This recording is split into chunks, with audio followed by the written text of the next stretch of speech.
وَلَقَدْ يَسَّرْنَا الْقُرْآنَ لِلذِّكْرِ فَهَلْ مِن مُّدَّكِرٍ. الحمد للہ رب العالمین والصلاة والسلام علی سید الانبیاء والمرسلین اما بعد فاعوذ باللہ من الشیطان الرجیم بسم اللہ الرحمن الرحیم. قابل صد احترام، جہاد کا جو موضوع سورہ نساء کا بڑے تسلسل سے چل رہا ہے، آج کی تقریباً اس موضوع کا اختتام ہے، اور آج کی 3 آیت مبارکہ کے بعد یعنی 100 آیات مبارکہ جب مکمل ہو جائے گی، اس کے بعد اب لیگل مقصد میں چند آیات مبارکہ شروع ہوگی کہ جب تم سفر پہ جاؤ تو تمہاری نماز قصر کیسے ہو اور اس کے پڑھنے کا طریقہ کار کیا ہو، جب تمہیں دشمن کا سامنا ہو تو پھر دشمن کے سامنے تمہاری صفوں کی ترتیب کیا ہونی چاہیے. لیکن آج اس موضوع کو ہم نہیں چھیڑیں گے. 100 نمبر آیت مبارکہ تک آج ہم دیکھیں گے، کیونکہ وہ طویل آیات مبارکہ ہیں، 3 بڑے تسلسل کے ساتھ زندگی نے انشاءاللہ کل کی نشست میں گفتگو کریں گے. آج کی آیات مبارکہ میں بھی اللہ نے بڑا واضح ایک حکم ارشاد فرمایا ہے. پہلے آپ سن لیں اس کی حقیقت کیا ہے. اللہ کے حبیب مکہ سے مدینہ تشریف لائے اور مکہ کے اندر کچھ مسلمان باقی رہ گئے، جن کے بارے میں ہم نے چند آیات مبارکہ پہلے یہ پڑھا تھا کہ جب 2 آراء قائم ہو گئی مکے کے مسلمانوں کے بارے میں کہ ہیں تو وہ مسلمان لیکن وہ ہمارے ساتھ مدینہ نہیں آئے، غزوہ بدر میں شریک نہیں ہوئے، غزوہ احد میں شریک نہیں ہوئے، ان کو کیا کہا ہے؟ اللہ کے حبیب نے فرمایا، اللہ نے فرمایا اپنے حبیب کی زبان سے کہ محبوب نے بتا دیں کہ 2 آراء ان کے بارے میں رکھنے کی ضرورت ہی نہیں. اللہ نے جن کو حکم دیا تھا مکہ سے مدینہ چلے جاؤ، وہ حبیب کی میت میں سب لوگوں کو جانے کا حکم تھا، اور ہجرت فرض تھی. جو نہیں گئے وہ اپنے پراپرٹی کی وجہ سے، مال و دولت کی وجہ سے رہ گئے. لہٰذا ان کا یہ فیصلہ درست نہیں. اگر وہ کفار کے خلاف ہو کے ساتھ ہوگا، تمہارے خلاف لڑے تو تم ان کے خلاف تلوار اٹھاؤ. آج 2 آیات مبارکہ کمپیریٹیولی ہمیں یہ بتا رہی ہیں کہ وہ لوگ جو مکے کے اندر رہ گئے اور مسلمانوں کے ساتھ مدینہ نہیں گئے، نمبر 2 مدینہ میں جا کر مسلمانوں کے ساتھ ہو کر اہل مکہ اور کفار کے خلاف لڑے نہیں، ان کے بارے میں حکم کیا ہے؟ اللہ ان کو ان آیات مبارکہ میں اپنی جانوں پر ظلم کرنے والے لوگ فرما رہا ہے. ایک حدیث مبارکہ طرف دیکھیں، امام بخاری نے اس حدیث کو ذکر کیا ہے. امام بخاری یہ لکھتے ہیں کہ حضرت عبدالرحمن بن اسمر یہ بیان کرتے ہیں کہ اہل مدینہ سے جنگ کے لیے ایک لشکر تیار کیا گیا. اہل مدینہ کون تھے؟ مسلمان تھے. مکے سے لشکر تیار کیا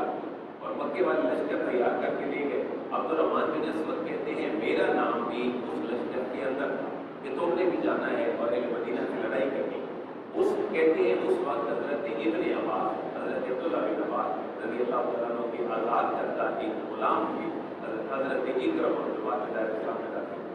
ان سے میری ملاقات ہوئی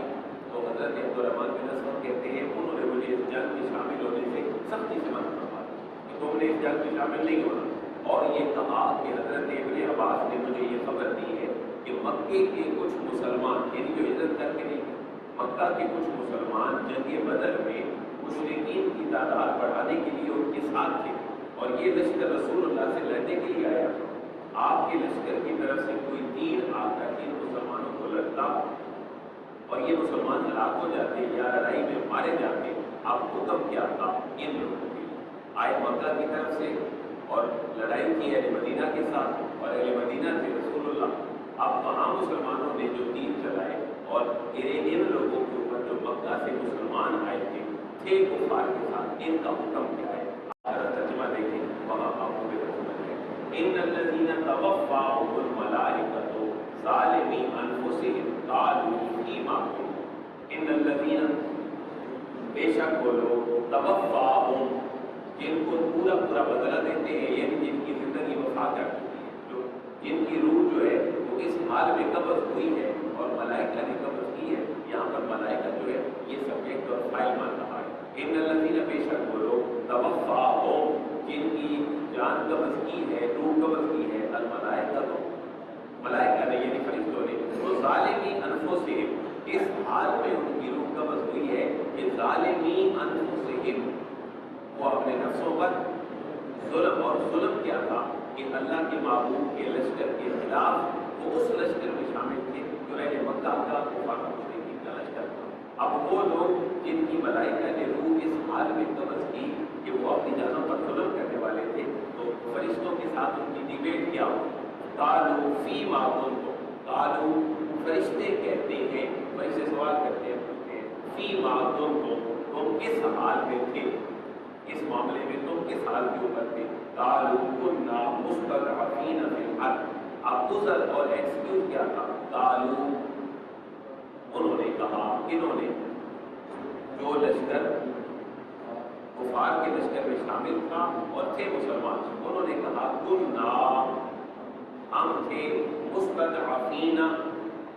کمزور، جنہیں ضعف لائق تھا، کمزوری لائق فی الارض، زمین میں، ہم ان لوگوں میں سے تھے جنہیں زمین میں کمزوری لائق ہوئی، یعنی ایکسکیوز کرنے لگے بھائی ہم جا نہیں سکے، ہمیں کوئی پریشانی تھی، بڑھاپا تھا، بیماری تھی، کوئی نہ کوئی مسئلہ تھا، یہ گزر کرنے لگے۔ تو قالوا الم تکن ارض اللہ واسعۃ فتہاجروا فیہا، اب سوالی انداز میں فرشتے ان سے یہ پوچھتے ہیں، قالوا کہتے ہیں الم تکن آدمن، کیا لم تکن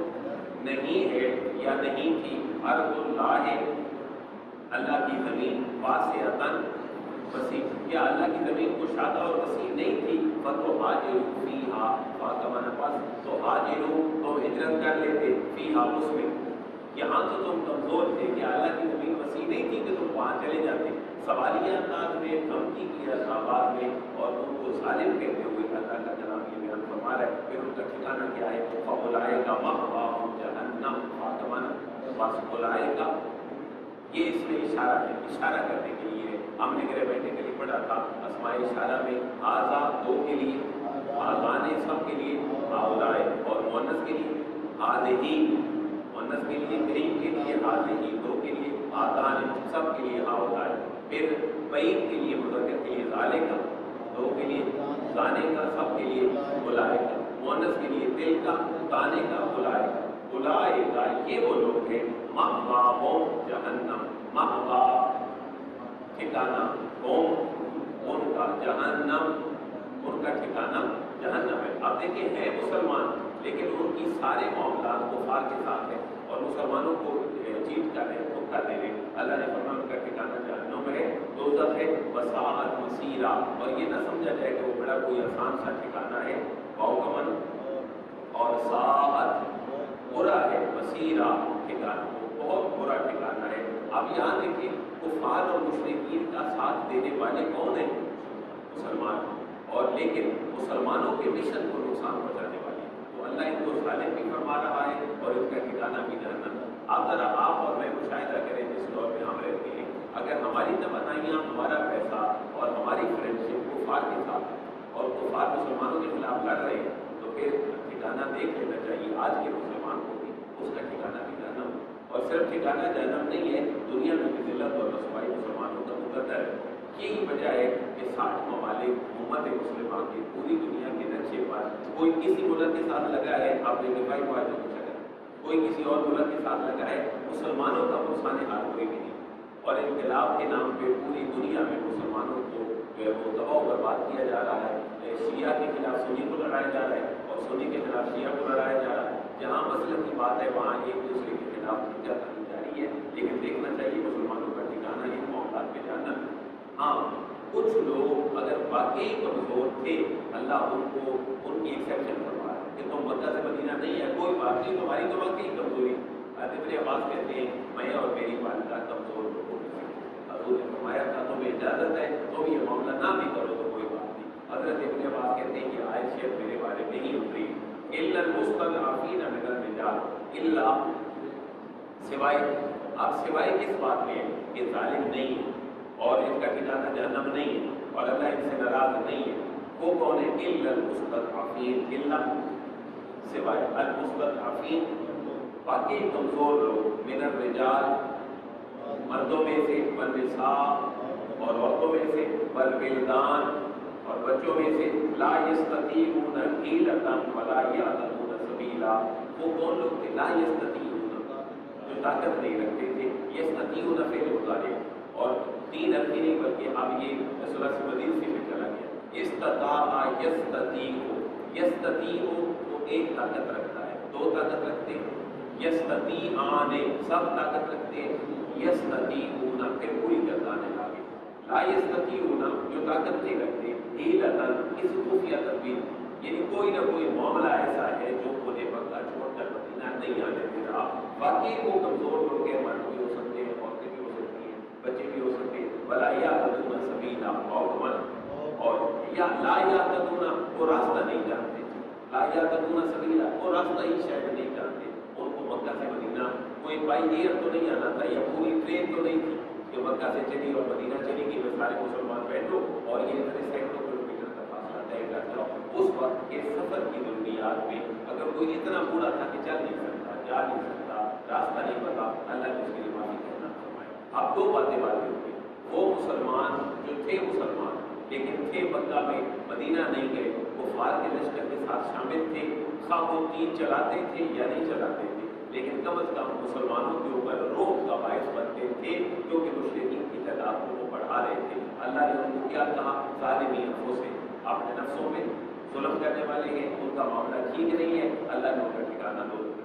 اب یہ جو مستضعفین ہیں، کمزور ہیں، ان کو اللہ فرما رہے ہیں فَأُولَٰئِکَ عَسَى اللَّهُ أَن يَعْفُوَ عَنْهُمْ وَكَانَ اللَّهُ عَفُوًّا غَفُورًا۔ یہ جو ایکسیپشنل کیس ہے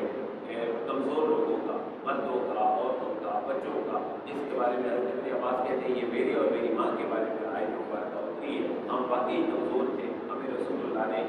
جو اس سے استثناء دے دی تھی، ان کا ٹھکانہ کیا ہے؟ دیکھیں اوپر بھی ٹھکانے کی بات ہوئی تھی فَأُولَٰئِکَ مَأْوَاهُمْ جَهَنَّمُ، یہاں بھی بات شروع ہو رہی ہے فَأُولَٰئِکَ عَسَى اللَّهُ أَن يَعْفُوَ فَأَمَنَ بس اولئک یہی وہ لوگ ہیں عَسَى اللَّهُ، عصا بیسیکلی کوئی پرماننٹ فعل نہیں، آپ اصحاب کو قرآن مجید میں دیکھیں گے تو یہ ڈبل ٹرپل فگر میں استعمال ہوا ہے، یہ پرماننٹ فعل نہیں ہے لیکن کسی فعل کے قریب واقع ہونے پہ دلالت کرتا ہے، جیسے عصا قریب ہے، عَسَى اللَّهُ قریب ہے کہ اللہ تبارک و تعالیٰ أَن يَعْفُوَ اللہ کیا کر دے، درگزر فرما دے، معاف فرما دے، عنہم ان سے، وَكَانَ اللَّهُ عَفُوًّا غَفُورًا اور اللہ تبارک و تعالیٰ ہے عفواً معاف فرمانے والا اور غفورا اللہ تعالیٰ بخشنے والا۔ وَمَن اب اوور جو مہاجر اللہ کے راستے میں نکلے اور انہوں نے اپنا کاروبار چھوڑا، ان کے لیے ایک اصول اللہ نے یہ بیان فرما دیا ہے کہ ان کا مقام مرتبہ کتنا بڑا ہے۔ وَمَن يُهَاجِرْ فِي سَبِيلِ اللَّهِ واو کا من اور من کا من جو حاجر ہجرت کرے فی سبیل اللہ اللہ کے راستے میں، یہ جو حاجر فعل مضارع ہے اس کی بھی پوری گردان ہے، جو حاجرو وہ ایک ہجرت کرتا ہے، دو ہجرت کرتے ہیں، جو حاجران ہیں سب، جو حاجرون ایک عورت، تو حاجرو دو عورتیں، تو حاجران ہیں سب عورتیں، جو حاجرن کی پوری گردان ہے۔ وَمَن يُهَاجِرْ اور جو ہجرت کرے گا اللہ کی راہ فی سبیل اللہ اللہ کی راہ میں، یجد فی الارض مراغما کثیرا وسعا، اب وہ کیا نیت اس کی ٹھیک ہونی چاہیے، تو اللہ کے راستے میں جب ہجرت کرے گا تو یجد وہ پالے گا، واجدہ یجدو کا معنی ہے پانا، یجدو وہ پالے گا، دو پائیں گے، یجدان سب پائیں گے، یجدون عورت، تاجدو دو عورتیں، تاجدان سب عورتیں، یجدن واجدہ یجدو پانا، عربی کا ایک جملہ ہے من جدہ وجدہ، اس نے محنت کی اس نے پالی، تو جو اللہ کے راستے میں ہجرت کریں گے یجد وہ پا لیں گے، پھر ارض زمین میں، وہ زمین کے اندر پا لیں گے، دیکھ لیں گے، مراغما بہت وافر جگہ، بہت وافر جگہ وہ زمین میں پا لیں گے، مراغمن کثیرہ موصول صرف دونوں، بڑی وسعت والی جگہ وہ پا لیں گے، وسعا اور بڑی کشادگی والی، جیسے ہم جملہ بولتے ہیں عدل و انصاف، حسن و جمال، نقش و نگار، اسی طرح دونوں باتیں اللہ نے فرمائی، مراغمن کثیرا وسعا وہ بڑی کھلی جگہ بھی پائیں گے اور بڑی وسعت بھی پائیں گے۔ وَمَن يَخْرُجْ مِن بَيْتِهِ مُهَاجِرًا إِلَى اللَّهِ وَرَسُولِهِ ثُمَّ يُدْرِكْهُ الْمَوْتُ فَقَدْ وَقَعَ أَجْرُهُ عَلَى اللَّهِ وَكَانَ اللَّهُ غَفُورًا رَحِيمًا۔ بس یہ آخری آیت جو بات ہے